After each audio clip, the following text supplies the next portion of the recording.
দুটো বিষয় নিয়ে কথা বলতে চাই। আপনারা জানেন এই গণঅভ্যুত্থান তৈরি হয়েছিল বাংলাদেশের শিক্ষা ব্যবস্থা এবং সেখান থেকে তৈরি হওয়া ধ্বংসপ্রাপ্ত একটা চাকরি ব্যবস্থার কেন্দ্র করে। বাংলাদেশের যতগুলো লড়াই সংগ্রাম আছে সবকিছু কর্মসংস্থানের ভিত্তিতে হয়েছে এবং শিক্ষা স্বাস্থ্য নিয়ে হয়েছে।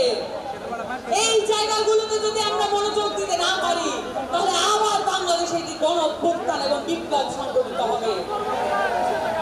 আপনাদের সামনে আজকে একটি যুদ্ধের প্রস্তুতি ডাক নিয়ে আমরা এসেছি। শিক্ষা এবং স্বাস্থ্য সেই সাথে আমাদের সংস্কৃতিকে অবহেলা করার কোনো সুযোগ নাই।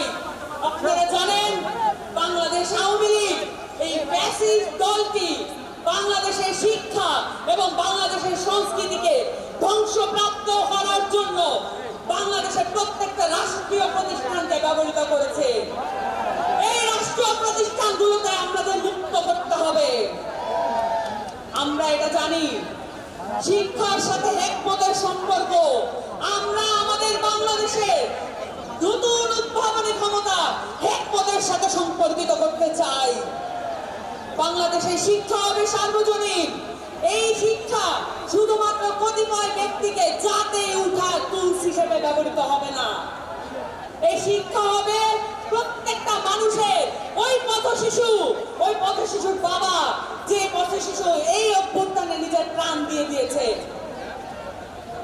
আমরা সকলের জন্য সার্বজনীন শিক্ষা ব্যবস্থা আনবো এই প্রতিজ্ঞা আপনাদের সামনে করছি। এবং সেই সাথে বাংলাদেশের এই আওয়ামী লীগ বাংলাদেশের সংস্কৃতিকে, বাংলাদেশের মাটি ও মানুষের সংস্কৃতিকে ভুলুণ্ঠিত করে এখানে রাষ্ট্রীয় রোশনালে, রাষ্ট্রীয় পৃষ্ঠপোষকতায় আমরা দেখেছি বিদেশের অনেক সংস্কৃতি আমাদের দেশে আনার চেষ্টা করেছে। আমরা দেখেছি বাঙালি জাতীয়তাবাদের নামে বাংলাদেশে একটি এমন সংস্কৃতি গড়ে তোলা হয়েছে যেখানে আমাদের মাইজ ভান্ডারি গান নাই, যেখানে আমাদের আব্দুল করিমরা নাই, যেখানে আমাদের রমেশ শীলরা নাই। আমরা এমন সংস্কৃতি গড়ে তুলতে চাই যেখানে আমাদের গণঅভ্যুত্থানের কথা লেখা থাকবে, যেখানে আমাদের গণঅভ্যুত্থানের সংস্কৃতি লেখা থাকবে। এবং সেই সাথে আপনাদের সামনে আজকে ঘোষণা দিতে চাই বাংলাদেশের বাংলার এই ইয়াজিদ শেখ হাসিনার বিচার আমাদের সকলে মিলে আদায় করে থাকতে হবে। এই ইয়াজিদ শেখ হাসিনা বাংলাদেশের মাটিতে বিচারের আওতায় আসবে। আমরা এই যুদ্ধের আহ্বান নিয়ে আপনাদের কাছে এসেছি কারণ আমরা মাঠ ছেড়ে যাই নাই, রাজপথ ছেড়ে যাই নাই এবং রাজপথ ছেড়ে যাব না ইনশাআল্লাহ।